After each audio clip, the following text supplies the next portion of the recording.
halo, kenalkan nama saya Wuri Handayani. Dan sudah sih Bu yang begini Bu, Iya, gitu. Iya. Misalnya juga kayak Velocity gitu yang di Ya, TikTok itu ya. yang slow-slow gitu Bu. Bahkan kalian juga kan ya. Iya betul juga sih. Efek positifnya karena kalian lebih minat dengan yang itu kan. Nah, ini udah lebih masuk akal kan ya.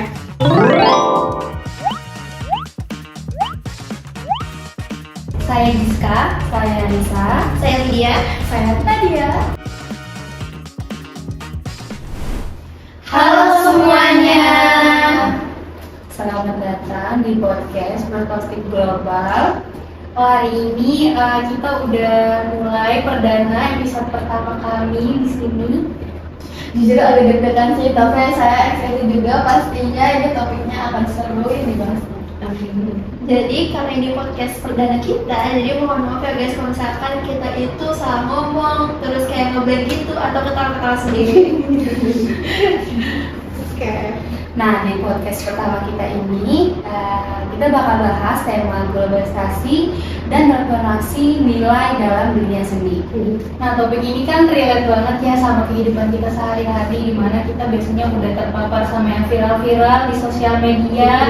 Jadi kita harus berusaha buat biar kita nggak terlalu termakan sama globalisasi. Iya. Karena banyak banget mulai dari musik yang kita dengarkan, tontonan yang kita tonton, kan masih dari luar, terus tuh kita nonton anime juga, K-pop itu kan pasti berpengaruh juga pada diri kita sendiri. Ya. Ya dan masuk juga cara kita menikmati seni dan budaya itu sendiri. Hari ini kita sudah bersama narasumber kita yang keren banget, Ibu Wuri Handayani, MPD, selaku guru seni. Ibu boleh perkenalkan diri ke teman-teman yang menonton. Oke, halo, assalamualaikum warahmatullahi wabarakatuh. Selamat pagi, siang, sore, dan malam. Perkenalkan, nama saya Wuri Handayani. Saya adalah tenaga pendidik yang mengajar mata pelajaran seni budaya di SMA Negeri 3 Samarinda. Yeay. Pasti kalian di rumah nonton ini penasaran kan? Nah, jadi kita langsung aja ke pembahasannya. Ibu sendiri ini sudah mengajar seni berapa tahun? Sebelumnya saya mengajar sejak tahun 2012, ya, mungkin sekitar 13 atau 14 tahun yang silam ya, sampai dengan saat ini alhamdulillah. Jadi untuk proses mengajar sendiri sudah lumayan lama ya, dan kebetulan Giska adalah alumni dari siswa saya ya, alhamdulillah, dan senang sekali saya bisa semoga bisa bermanfaat untuk bisa berbagi informasi di podcast dalam rangka globalisasi ya, tema perspektif globalisasi yang spesial khususnya membicarakan tentang perkembangan seni seperti itu. Terima kasih. Oke teman-teman, jadi kita langsung masuk aja ke segmen pertama, yaitu tentang seni dan generasi sekarang. Stay tune. Nah, di segmen kali ini kita mau membahas tentang seni dan generasi sekarang nih Bu. Nah, kan Ibu udah mengajar seni tadi sekitar 14 tahun ya Bu. Ya. Nah, kalau dari pengalaman Ibu sendiri itu perubahan apa sih yang paling terasa dari sisa zaman dulu sampai sekarang gitu Bu? Kalau perubahan banyak ya, banyak sekali dari proses mau tidak mau jadi mau, kemudian tidak bisa menjadi bisa. Jadi banyak sekali sih perubahan, apalagi dengan tren perkembangan zaman, kemudian perkembangan teknologi digital yang cukup pesat, ditambah lagi media sosial yang luar biasa. Alhamdulillah anak-anak yang tadinya ragu-ragu, kemudian khawatir, malu, tidak yakin sama diri sendiri, sekarang menjadi lebih ekspresif, lebih percaya diri, jadi berkembang lebih baik seperti itu untuk perubahan ketika berproses dalam belajar. Berarti dari siswa yang mungkin malu-malu, terus nggak percaya diri, jadi gampang mengekspresikan diri ya lewat seni, apalagi sekarang banyak yang bisa ditiru, yang bisa dilihat sama mereka di media sosial dibanding dengan dulu. Iya, betul sekali, setuju. Karena memang semakin pesat ini perkembangan zaman, terpapar sekali ya dengan media sosial 1, 2, 3 dan banyak lainnya, dan menghabiskan waktu menyaksikan video-video singkat itu. Ya akhirnya memang jauh lebih banyak referensi. Akhirnya yang tadinya takut, khawatir, tidak bisa, sekarang jadi bisa dan lebih luas untuk mengekspresikan diri. Tapi emang iya sih, karena kan juga karya seni itu bentuknya semakin luas ya Bu. Kayak nggak cuma melalui gambar atau lukisan, tapi kayak sekarang tuh kan banyak konten-konten dari media sosial tuh kan merupakan salah satu contoh bentuk seni juga ya Bu. Iya, betul. Nah Bu, untuk Ibu sendiri cara menikmati seni itu sekarang beda nggak sih sama yang dulu? Karena kan Ibu udah pasti ngikutin dari zaman Ibu mungkin yang tradisional, terus yang benar-benar melekat sama budaya Indonesia, tapi sekarang udah mulai bercampur aduk. Oh iya, pastinya berubah ya. Cara menikmatinya, cara mengekspresikan dirinya udah beda lagi dengan saya dulu ya. Kalau zaman saya dulu itu masih suka yang namanya nonton pertunjukan secara langsung di panggung teater misalnya, atau di panggung musik, di panggung tari kita lihat langsung. Kalau sekarang anak-anak nggak perlu datang ke pertunjukan, sudah bisa lihat apapun di media sosial. Ini boleh nyebutin nama medianya nggak sih, kayak TikTok, Instagram, nah gitu kan ya. Jadi video-video pendek itu juga termasuk berkontribusi cara menikmati pertunjukan seni dengan cara yang lain seperti itu. Jadi memang banyak yang berubah. Bahkan saya sendiri pun juga harus mengikuti perubahan itu. Kalau saya tetap konvensional dengan gaya lama, ya mungkin tidak diminati sama siswa, tidak diminati sama anak-anak peserta didik, dan ketinggalan zaman. Karena kan mau nggak mau kita hadapi nih yang namanya pengaruh globalisasi seperti itu. Berarti anak-anak ini juga istilahnya update terus ya Bu. Iya. Gurunya harus gak kalah update juga. Betul. Jadi mau nggak mau, suka tidak suka, kita harus tetap terbuka dengan yang namanya dinamika globalisasi. Jadi cara mengajar juga mengikuti gaya mereka, perubahan perilaku mereka, apa yang mereka sukai tanpa harus meninggalkan nilai identitas atau keaslian, tetap ya harus dijaga seperti itu. Memang karena beda banget ya Bu. Maksudnya kan sekarang kita udah bisa tahu berita-berita dari negara yang lain dengan akses yang mudah, yaitu dengan melalui handphone aja gitu ya Bu. Terus kayak dari negara manapun juga bisa langsung masuk aja gitu. Dan menurut Ibu pengaruh budaya dari luar itu malah gimana ya, membantu mereka dalam kreativitas mereka atau malah mengganggu sebenarnya Bu? Jujur sangat membantu. Ya, kalau dibilang merusak ya ini gimana ya? Seimbang lah ya. Mengganggu iya, karena memang juga tidak bisa kita hindari. Tapi sebenarnya juga membantu mereka menambah referensi, ide kreativitas, kemudian juga jauh lebih excited dan semangat karena memang dikombinasikan dengan cara-cara atau tren-tren yang sedang viral seperti itu. Kayak tarian kan ya, kita bisa menarikan dengan lagu-lagu yang lagi top sekarang. Tapi ya itu memang dampak negatifnya memang harus difilter juga supaya tidak lupa dengan seni dengan keaslian yang ada seperti itu. Jadi, apakah itu menggeser minat mereka juga Bu sebenarnya? Enggak juga sih ya, malah saya melihatnya secara terbuka ya, karena dengan adanya perkembangan teknologi digital itu anak-anak jadi semakin kreatif. Nah, semakin terbuka, semakin bebas, banyak referensi yang bisa mereka lihat meskipun dari dunia luar seperti itu lintas. Tapi memang karena anak-anak sekarang juga kan pasti sukanya yang kekinian seperti itu. Tapi kita juga tetap harus tidak boleh menggeser yang namanya nilai-nilai keaslian atau seni budaya yang ada di sekolah seperti seni teater, seni musik, seni tari, kemudian seni rupa. Jadi tetap bisa mengkombinasi video pembelajaran seperti ini, misalnya kayak diskusi-diskusi ini kan kita bisa viralkan atau bisa sampaikan ke semua orang ketika diupload gitu ya. Jadi ya kita harus terbuka seperti itu, walaupun memang ada perubahan tapi masih bisa kita jaga. Kalau untuk Ibu sendiri sebagai guru, biasanya Ibu itu ngasih tugas ke mereka itu yang gimana ya Bu? Nah kebetulan sejak tahun 2014 itu kan masih belum terlalu tren Instagram ya. Iya. Nah saya sudah mulai teknologi sejak saat itu. Jadi bukan video reels, tapi saya ingin mereka memposting sesuatu di media sosial. Ya karena saya lihat ini udah mulai berubah nih. Kalau kita cuma datang ke pertunjukan, yang datang cuma itu aja juga. Memang ada kelemahan dan kekurangannya. ada kelemahan dan kekurangannya, ada kelebihan dan positifnya. Jadi waktu itu supaya kita mulai terpromosikan dengan baik, ketika anak-anak belajar menggambar seni rupa, mereka menggambar, kemudian mereka harus memposting di media sosialnya masing-masing. Saya pernah dapat tugasnya, iya. Akhirnya yang mengapresiasi dan yang memberikan like Itu lebih banyak, Nah, iya. dibanding yang Teman-teman. cuma buat galeri di sekolah seperti itu. Nah, itu salah satu cara saya untuk membuat mereka melek teknologi sih, supaya kita juga semakin luas dan mewarnai, tidak hanya sebatas di tempat tertentu. Gitu. Sebenarnya itu seru sih Bu, soalnya saya ngerasa wah, karena kan saya emang suka menggambar juga. Iya. Cuma saya tuh bingung ya gimana ya biar orang tuh tahu saya tuh suka gambar. Nah, begitu. Jadi nggak cuma seni menggambar loh, seni tari juga. Jadi mereka juga merasa, wah, saya harus mengaktualisasikan diri saya melalui video yang akan dinilai oleh guru saya, tapi juga akan dilihat publik gitu.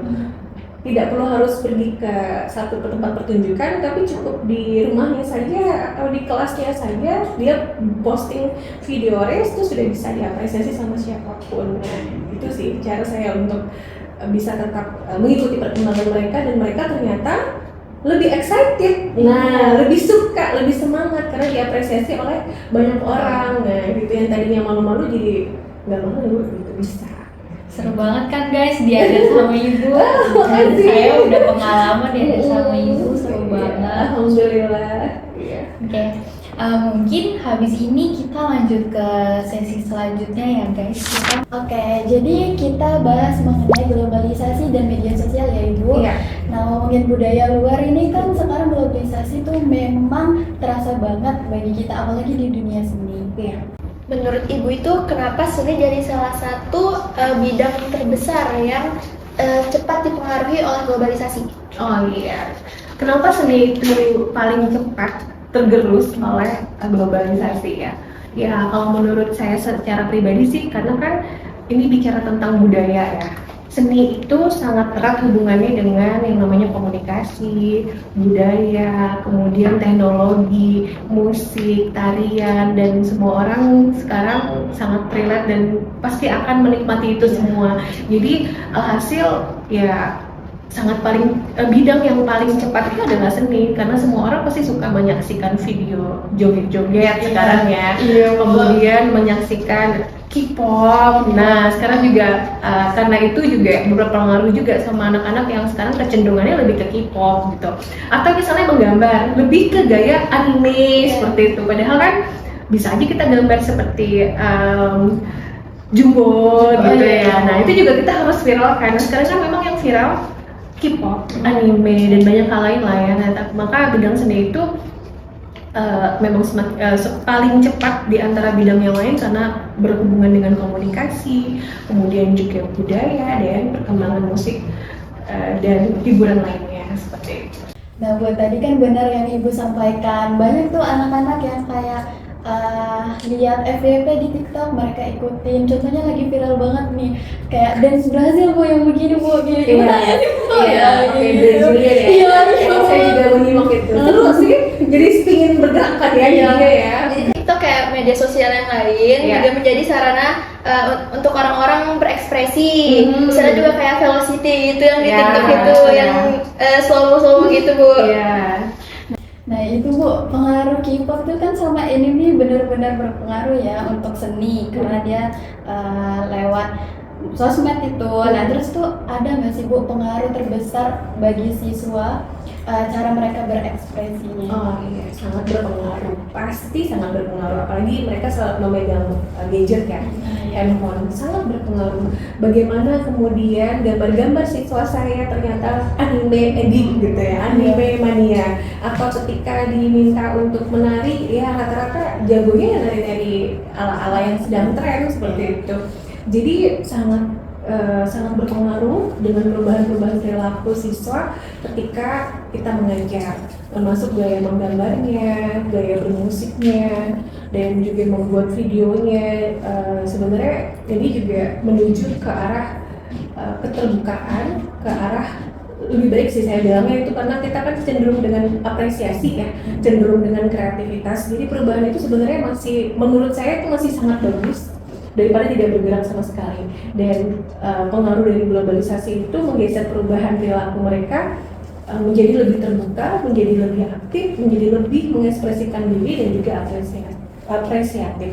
Akhirnya memang terjadi perubahan-perubahan yang banyak sekali dan signifikan. Tapi mau tidak mau, suka tidak suka, saya harus membersamai demi menjaga identitas budaya. Jadi tetap memelihara itu dengan keaslian-keaslian yang ada di kearifan lokal, atau misalnya seni budaya yang ada di kita, seni budaya yang ada di Indonesia seperti apa.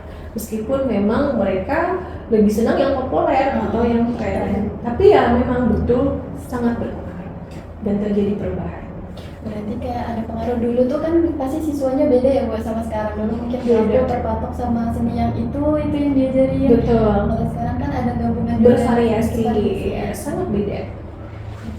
Seperti yang dikatakan tadi kan, jadi anak-anak sekarang itu kalau menggambar itu kayak terinspirasi dari anime. Terus itu juga cara berpakaian juga kayak bisa dibilang lah Korean style gitu ya Bu, juga ada sebenarnya. Iya, OOTD-nya. Iya, iya. Saya juga gini ya ikut belajar, ikut mengikuti tren, karena nggak boleh juga sih kita sebagai pendidik konvensional atau ngikutin cara tetap seperti itu aja kan, berarti kita nggak mengikuti perkembangan zaman. Sementara sekarang luar biasa kan, nah gitu, kalau nggak tertinggal. Jadi tetap sangat mempengaruhi perubahan dan mengikuti perkembangan zaman. Menurut Ibu, apa perkembangan seni itu tuh mengubah nilai seni itu sendiri kah atau gimana? Iya, jelas mengubah ya, karena mengikuti tren-tren tadi supaya viral, populer, akhirnya nilai-nilai keaslian, kelokalan dan identitas budaya itu juga lama-lama memudar seperti itu. Nah, ini juga tugas saya sebagai seorang guru dan tugas kita semua untuk tetap menjaga di ruang-ruang kelas seperti itu. Jadi misalnya pun tugasnya tetap menggunakan teknologi digital melalui video atau misalnya foto atau misalnya ATM ya, amati, tiru dan memodifikasi, tetap ini juga perlu diperhatikan karena memang nilai-nilai ini mulai tertinggal kan. Nah, kita bisa lihat sendiri ya, anak-anak jauh lebih senang dengan yang tren-tren dan viral-viral. Tapi bagus loh sekarang, seperti contoh ya, kayak pacu lajur yang ada di Kuantan. Nah, itu sekarang dengan keviralannya itu ternyata masih bisa membaur untuk bisa terus dilihat oleh orang dimanapun gitu, termasuk kemarin kan sempat viral di luar negeri. Itu salah satu contoh kita masih tetap menjaga nilai kelokalan kita ya, walaupun perbandingannya sedikit tapi paling tidak ada. Jadi memang nilai-nilai keaslian itu yang sekarang mempengaruhi daripada dampak pengaruh globalisasi. Tapi semakin berkembang juga ya Bu seninya itu. Iya. Tapi juga semakin menggeser seni lokal. Iya, jadi itu tantangan dan tugas kita sih untuk tetap menjaga dan tetap terbuka juga dengan globalisasi. Jadi menurut Ibu, batas antara seni lokal itu dengan seni global itu tuh terlihat nggak atau kayak sudah mulai tercampur gitu tuh? Sudah mulai tercampur ya, sangat tercampur aduk gitu ya. Jadi sudah ada modifikasi nilai-nilai ya, tadi saya bilang keasliannya sudah mulai jarang ya, karena dikombinasi dengan tren-tren tadi. Jadi nggak ada masalah sih menurut saya untuk percampuran antara apa ini? Ya, karena memang sudah harus berbaur, harus terbuka. Mana tahu nanti akses-akses untuk viral dengan modifikasi itu juga tetap memperkenalkan nilai budaya kita, meskipun ya memang perlu diakui bahwa yang tren dan viral itu menjadi poin sih sekarang ya. Tapi setidaknya tetap menjaga nilai identitas budaya.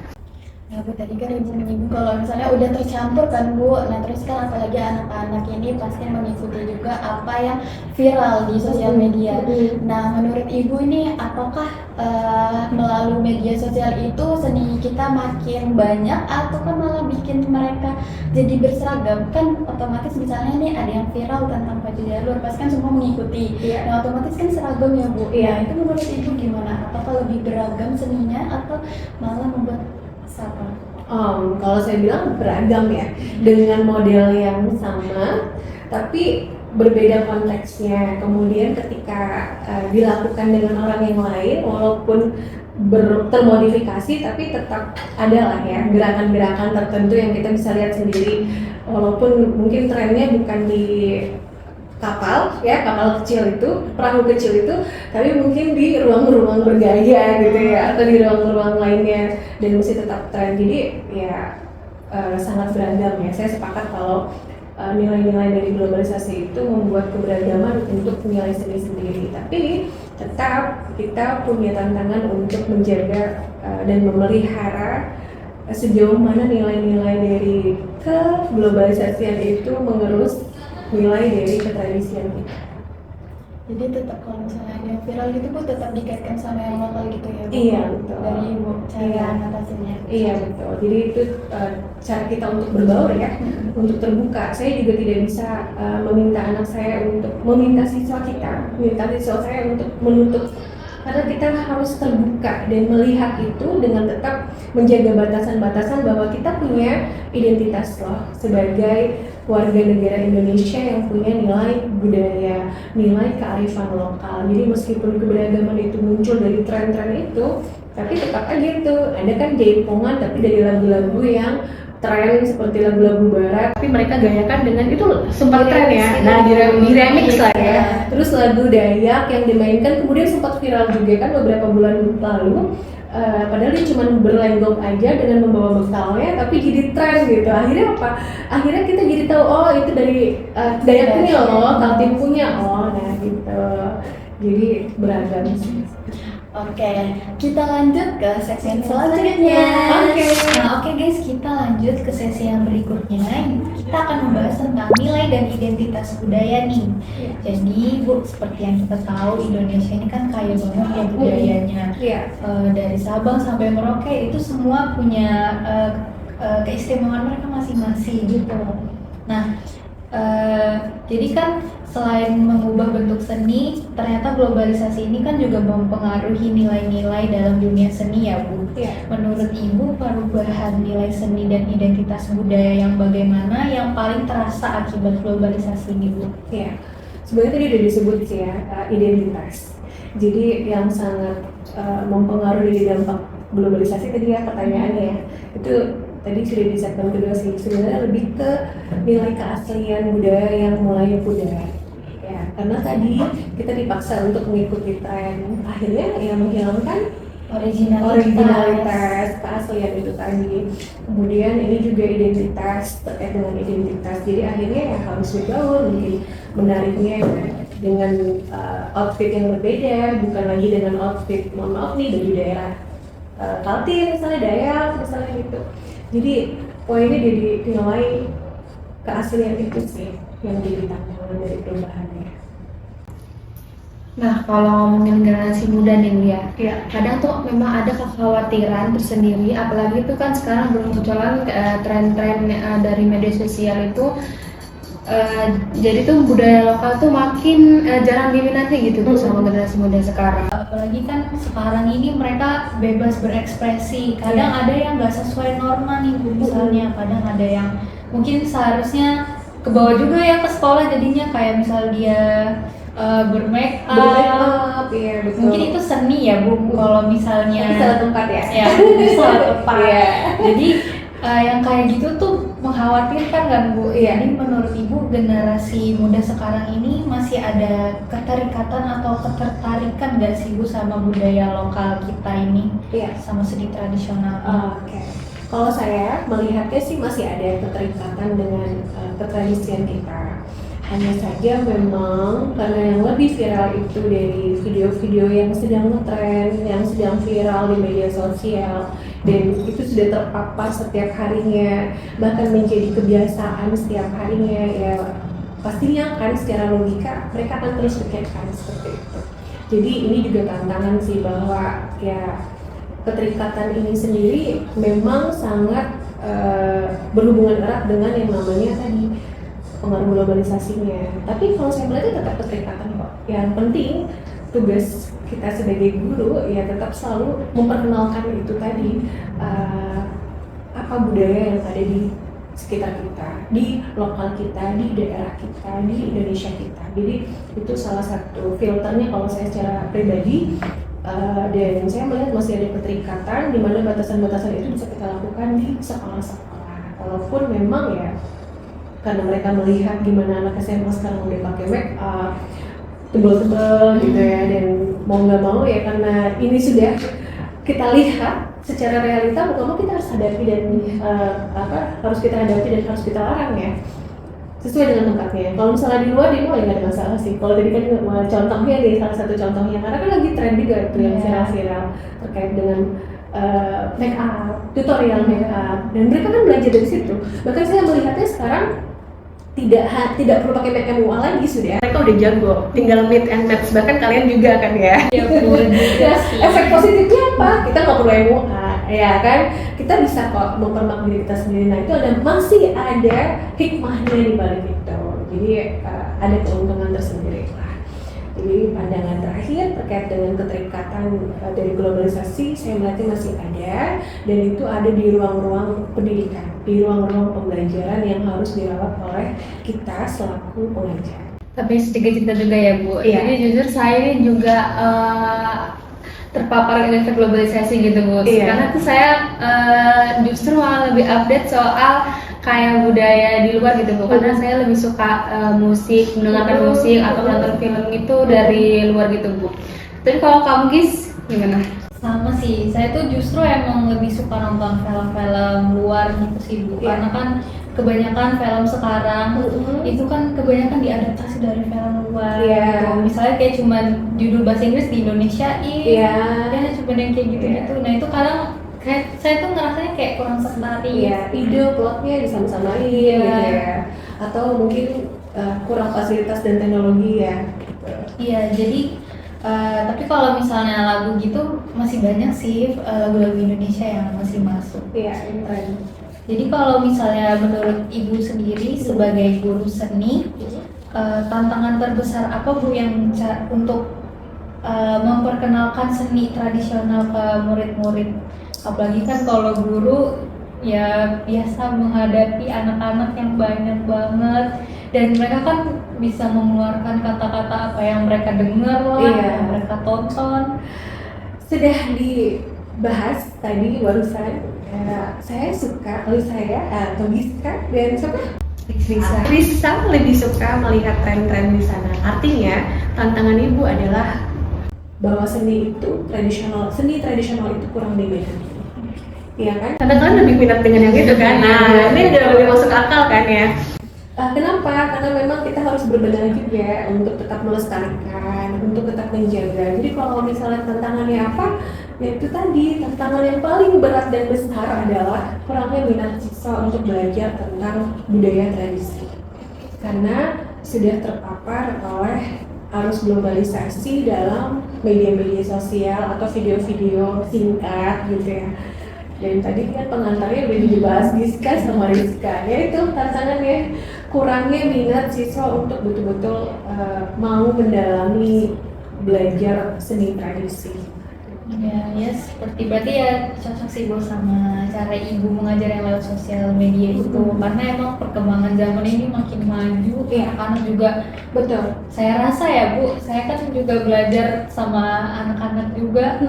Saya ngerasa mereka tuh juga pintar-pintar banget, Iya, menyuarakan apa yang mereka mau. Nah, itu dia. Mereka lebih vokal, terus mereka berani juga bicara. Ya. Berarti itu juga termasuk pengaruh. Iya, kalau menurut saya itu ada kontribusi dari pengaruh arus globalisasi. Makanya kalau saya bilang anak-anak itu jauh lebih keren melakukan teknisi terhadap laptopnya, handphonenya, atau aktivasi medsosnya dibanding gurunya, karena dia jauh lebih banyak belajar di luar gitu daripada di dalam. Dan ya ini tugas berat kita juga supaya kita juga bisa mengikuti perkembangan zaman. Jadi saya juga menyarankan kepada semua guru yang nonton podcast ini untuk tetap mengikuti perkembangan zaman dan melihat sejauh mana antusias siswa sesuai dengan zamannya. Ya kan kita tahu kita lebih suka mungkin melihat langsung di video Instagram atau TikTok ya. Oke, kita pembelajarannya kita melakukan itu juga supaya dia juga belajar bagaimana caranya menggunakan teknologi gitu, tapi kita arahkan. Ya.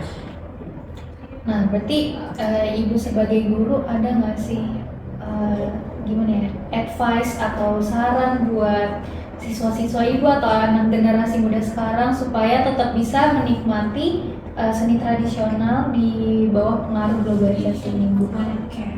Jadi pesan ya? Ya, pesannya, Bu. Kalau saya secara pribadi kepada siswa-siswa saya, ya saya selalu bilang, ayo nak, terus berkarya, bergerak, dan mengikuti perkembangan zaman, terbuka saja, karena kita nggak bisa hindari dan kita nggak bisa lepaskan, dan kita harus mengikuti arus. Kalau kita tidak mengikuti arus, malah kita akan tertinggal seperti itu. Jadi saya sarankan ya harus lebih maju, harus lebih semangat, harus lebih apresiatif, ide-idenya dimunculkan lagi, lebih kreatif lagi untuk tetap berkarya dengan tidak meninggalkan nilai keaslian dan identitas, atau bahkan menjaga saja, merawat saja itu jauh lebih baik dan tidak mengabaikan. Jadi pesannya tetap kita terbuka terhadap globalisasi, kemudian teknologi, kemudian juga memanfaatkan itu dengan digitalisasi, memanfaatkan itu menjadi ajang ide-ide kreatif dan promosi daripada kegiatan-kegiatan berkesenian kita, mau itu musik atau mau itu seni rupa, menggambar, mau itu menari, atau mau itu membuat film dan lain sebagainya yang berhubungan dengan KD-KD yang ada di seni budaya yang kita lakukan sesuai dengan perkembangan zaman. Jadi tetap harus memegang teguh nilai-nilai kearifan lokal, identitas bangsa, dijaga saja, kemudian mengikuti arusnya supaya tidak hilang juga nilai keaslian dari budaya kita. Nah, tapi untuk peran pendidikan sendiri itu dalam menjaga keseimbangan antara budaya global dan budaya lokal itu gimana? Sangat berperan penting ya. Jadi tugas kami itu berat juga. Setidaknya juga ada peran orang tua di situ, peran Biska dan Rizka juga sebagai calon tenaga pengajar gitu ya. Iya dong.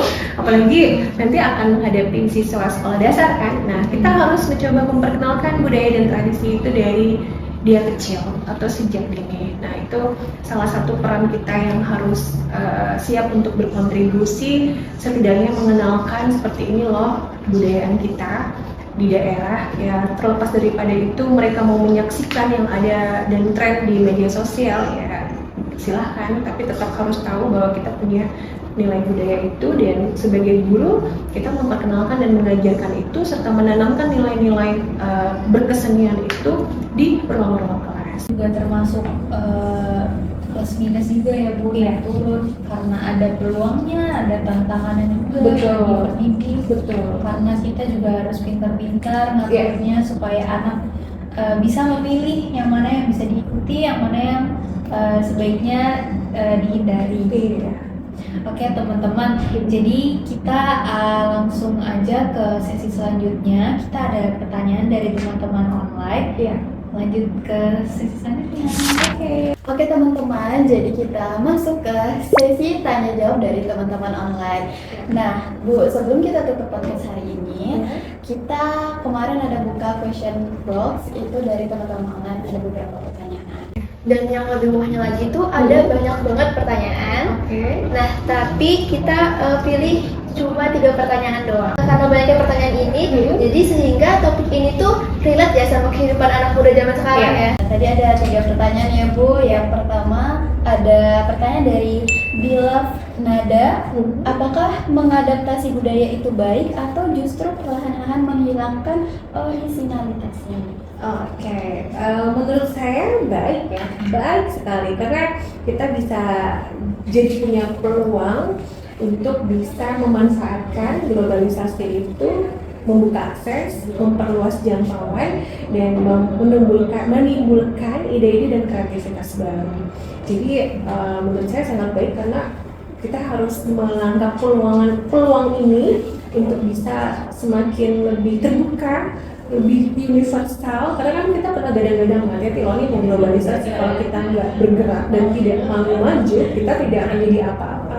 Maka dengan itu ayo kita tangkap peluang ini dengan sangat baik, tetap harus menjaga atau batasan-batasan juga terkait dengan bagaimana budaya kita supaya tetap bisa dilihat oleh banyak orang. Dengan menjaga originalitas tentunya, meskipun kita akan juga tersentuh, tapi bagaimana kita tetap ada di dalam lingkaran itu. Berarti kita harus mengusahakannya biar tetap Iya, di dalam tetap optimis gitu ya. Kalau perlu tangkap peluang nih, tangkap peluang dengan baik. Selanjutnya, ada pertanyaan dari @nailashak_. Pertanyaannya, bagaimana cara suatu bangsa memaksimalkan dampak positif globalisasi tanpa harus kehilangan nilai dan identitas budaya aslinya akibat pengaruh budaya luar? Jadi kita tetap harus memperkenalkan nilai-nilai budaya atau mempromosikan tradisi-tradisi yang ada di daerah kita kepada anak-anak kita sejak dini. Kemudian menjaganya, memeliharanya, merawatnya supaya tetap mengambil andil bagian ketika kita tergerus oleh arus globalisasi. Itu sih poin-poinnya ya. Nah, terus ada lagi nih Bu, pertanyaan terakhir dari @navipage._. Ya. Kenapa di zaman sekarang globalisasi justru mengubah esensi budaya? Iya. Kalau menurut saya sih karena originalitas tadi ya, keaslian tadi, dan kita kan suka hal-hal yang sifatnya praktis nih, nggak bisa dipungkiri kita lebih senang hal-hal yang sedang tren dan viral. Secara psikis kita terbangun oleh itu. Jadi kembali tadi ke pertanyaannya gimana? Pertanyaannya tadi, kenapa di zaman sekarang globalisasi justru mengubah esensi budaya? Iya, itu tadi nilai keaslian juga jadi salah satu tantangan terberat karena sudah dimodifikasi oleh perkembangan tren-tren tadi. Jadi kita harus tetap terbuka, harus tetap optimis, tapi tetap melihat nilai originalitas, tidaknya dari gerakan, kalau kata menari ya, dari gerakan atau misalnya dari musik gitu yang sedang tren, tetap kita lihat oh ini ternyata yang sedang tren yang ada di salah satu provinsi tertentu, misalnya yang lagi sekarang viral itu tren-tren lagu timur-timur ya, lagu dari nuansa timur, kemudian juga dari daerah Jawa seperti itu. Nah, apa nih Kaltim, semoga next ya, kita butuh orang-orang yang memviralkan dengan gaya itu. Jadi tantangannya memang originalitas. Jadi harus tetap mengikuti, tapi juga jangan merubah originalitas itu. Betul, dan tantangan buat kita tetap bisa memelihara dan menjaga supaya tetap ada nilai kebudayaan dari keaslian dan identitas budaya kita, dengan tetap terbuka secara baik menanggapi bagaimana pengaruh globalisasi yang saat ini sedang berada di tengah-tengah kita semua. Jadi tetap optimis dan tetap berkarya, tetap semangat untuk memunculkan ide-ide baru, tetap mengenalkan bagaimana sih seni budaya kita, keaslian budaya kita melalui video-video mini seperti itu, atau foto-foto atau hal-hal lainnya yang bisa diinovasikan dengan teknologi digital, seperti bagaimana sih kontribusi globalisasi kepada kemajuan kita, kemajuan perubahan perilaku terhadap citra berkesenian saat ini. Apalagi seni itu dekat sekali dengan tren, komunikasi, musik, budaya, salah satu ada tertentu yang mungkin bisa mempengaruhi budaya-budaya dari negara-negara lain. Dari jawaban Ibu tadi itu sangat menjawab teman-teman online kita semua, dan jadi kita makin paham nih Bu, kalau misalnya kita menikmati budaya itu nggak harus langsung mengikuti, berarti kita harus pintar-pintar memilah, mengetahui juga yang mana yang baik kita ikutin dan tanpa menghilangkan originalitas gitu. Juga norma-norma dan nilai-nilai tentunya ya, tetap harus kita jaga. Itulah tadi pertanyaan kita hari ini, dan juga sekaligus penutup podcast kita pada hari ini. Wah, nggak terasa banget ya, kita udah ada di segmen penutup. Terima kasih banyak untuk Ibu Rik karena sudah menyempatkan waktunya untuk ngobrol bareng kita. Sama-sama, terima kasih juga sudah mengundang Ibu. Semoga apa yang tadi kita lakukan bisa bermanfaat untuk banyak orang dan bisa menginspirasi supaya tetap menjaga nilai-nilai budaya, tentunya meski kita sedang ada di tengah-tengah arus globalisasi. Ibu, apa pesan Ibu untuk generasi muda dalam menyikapi transformasi nilai dalam dunia seni di era globalisasi. Oke. Apa tuh? Baik, terima kasih untuk pesannya. Semoga semuanya kita sebagai generasi penerus bangsa tetap menjaga nilai-nilai identitas bangsa, menjaga nilai-nilai keaslian tentunya. Meski kita sedang berada di tengah-tengah arus globalisasi, kita harus tetap terbuka mengikuti perkembangan zaman dengan tetap melihat batasan-batasan dan nilai-nilai juga norma, sebagaimana kita berusaha menjadi lebih baik dengan memunculkan ide-ide dan kreatif, semangat terus untuk berkarya, jangan pernah menyerah, tetap optimis dan terus berprestasi pastinya.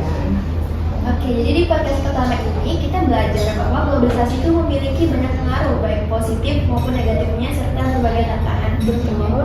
Tapi yang paling penting juga kita harus tetap bangga sama budaya lokal, kemudian juga kita harus mempromosikan budaya kita juga ke seluruh dunia.